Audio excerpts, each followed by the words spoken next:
আসসালামু আলাইকুম ওয়া রাহমাতুল্লাহি ওয়া বারাকাতুহু। বন্ধুরা, ফুরফুরা সম্বন্ধে সমস্ত খবর, জলসা ও নাতের জন্য আমাদের এই চ্যানেলটিকে অবশ্যই সাবস্ক্রাইব করুন আর পাশে নোটিফিকেশন বেল অন করে দিন, যাতে আমি যখন কোনো নতুন ভিডিও আপলোড করব ও এক্সাক্ট ওই টাইমে যেন আপনার কাছে পৌঁছে যায়। মায়ের দুধ খেয়েছিস, আমাকে অপমান করবি? কি দেখেছিস তুই এখন? কথা বুঝে আসছে? যা দম জুড়ে যে খোঁজ লিখে যা, গাল পেড়েছিল এরম হয়ে গেছে, যা খোঁজ লিখে যা। এখন সবাই বলছে যার জন্য করি গাল দিছি তার কাছে যেতে হবে। হ্যাঁ, উনসানিকে খোঁজ লিখে যা, গালিগালাজ করেছিল, নাট ঢিলে হয়ে গেছে, শুধু ছাদ থেকে লাভ মারতে যাচ্ছে, এ ধরছে ও ধরছে, লাস্টে এসে হাজির। আমি বলি ভাই যাও, দাদা হুজুর মাঝে মাঝে যাও, তুই তো আর আমাকে গাল দিস নি, দাদা হুজুরের খুনকে গাল যা, ওখানে যা। এখন আল্লাহ করে ভালো, চলে যাও ডানকুনি জয়কেষ্টরামপুরে। মদ খেয়ে 200 ছেলে আমাকে অপমান করতে গিয়েছিল, এক সপ্তাহের মধ্যে 7টা জন ছেলে মরে গেল। লাস্টে 200-400 এসে ফুরফুরায় ক্ষমা। আমি তো দেখাই করিনি, যা বেরো, তোর গ্রাম শ্মশান হবে তারপরে তো হাত তুলবো, যা।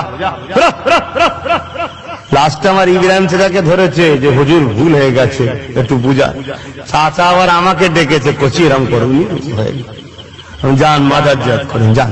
ও তার আমায় গাল দেয়নি, ও দাদা হুজুরের খুনকে গাল দিয়েছে, তো ওইখানে যে মাপ চা। আল্লাহ কারে এখন সব ঠিক হয়ে গেছে। চলে যাও কালিকা পোতা, অজ করছিলাম, এক বড় আমির সাহেব এসে গেছে, এসে বিয়াদবি করছিল। এমন আল্লাহ তোকে লরির তলায় ঢুকাবে, বাসের তলা তো যাইনি, লরির তলাতেই গেছে। ব্যাপারটা এখানে আব্বাস সিদ্দিকীর নয় তো, আব্বাস সিদ্দিকী লড়ছে কার হয়ে দেখ। আমি যদি সিপিএম, টিএমসি, কংগ্রেস, বিজেপির হয়ে লড়ি, আমার আল্লাহ সাহায্য হবে না। আর আমি যদি গরিব এতিম অসহায়দের হয়ে লড়ি, এই গরিবদের দোয়া আমার উপরে আছে, আল্লাহর দরবারে সব মিস হয়ে যায়। মজলুমের বদদোয়া কখনো মিস হয় না, গরিবের দোয়া কখনো মিস হয় না, ওটা কবুল হবে। আর মদিনাওয়ালা গরিবদের সাথে আছে, জোরে বলুন সুবহানাল্লাহ। আমি তো দাদা হুজুরের জন্য লড়ছি। তো যাক, আপনারা কি বলছেন? নজ করবো না আপনারা চলে যাবেন? ঝগড়া হতে পারে, বোম টোম মেরে দেবে, পাক করে একদম উড়ে চলে যাবেন। দেখেন সাবধান, দম করে একটা বোম মেরে দিল। কাফেরদের বিশ্বাস আছে নাকি? মুনাফিকদের বিশ্বাস নাকি? মরতে রাজি আছিস তো বাবা? না এমনি বদনাম হয়ে গেছে, আব্বাস সিদ্দিকীর কাছে সাথে গেলে মার খেতে হয়। তাহলে আগে থেকে স্যালেন্ডার, ইজুর ভাই মার খাওয়া শখ যায়, চলে যা বাবা। আর যারা মারা শখ করছিস বাবা, এদের ঘরে যেতে দে, এগুলো তোদেরই লোক বাবা, একটু যেতে দে, তারপরে মারিস। তোর কত বোম আছে, মার। দেখি, আরে মাঝে মাঝে নিজেকে পরীক্ষা করতে হয় যে আমার আল্লাহ কতটা ভালোবাসে। পরীক্ষা করতে হয় না, হয় না? আব্বারা কি বলছো? তোমরা তো বাপ এমনি যাবার সময় হয়ে গেছে, তোমাদের কি শখ সাথ কিছু আছে নাকি? আর তাহলে চিন্তা কিসে? ফি সাবিলিল্লাহ, আল্লাহর রাস্তে চলে যাও, কোনো চিন্তা করতে হবে না। গৌসুল আজম বড় পীর সাহেব হুজুরের ইরাকে কত বোম মেরেছিল, একটাও ফেটেছিল ভাই? আরে আমার নবীর মাহফিল, এটা নবিয়ানা মাহফিল, এটা জুলফিকারের পুতা। কার জানো তো? কার বুঝতে পারছো তো? জুলফিকার সিদ্দিকী আল কোরাইশি, জুলফিকারের পুতা। আমি কাউকে জেন ধরেছে, 10 জন মিলে ধরে রাখতে পারেনি, শুধু কানের কাছে যে বলছে ছোট হুজুর এসছে, ও আমি ওরে বাবারে বলে পালিয়েছে। আমি তার পুতা।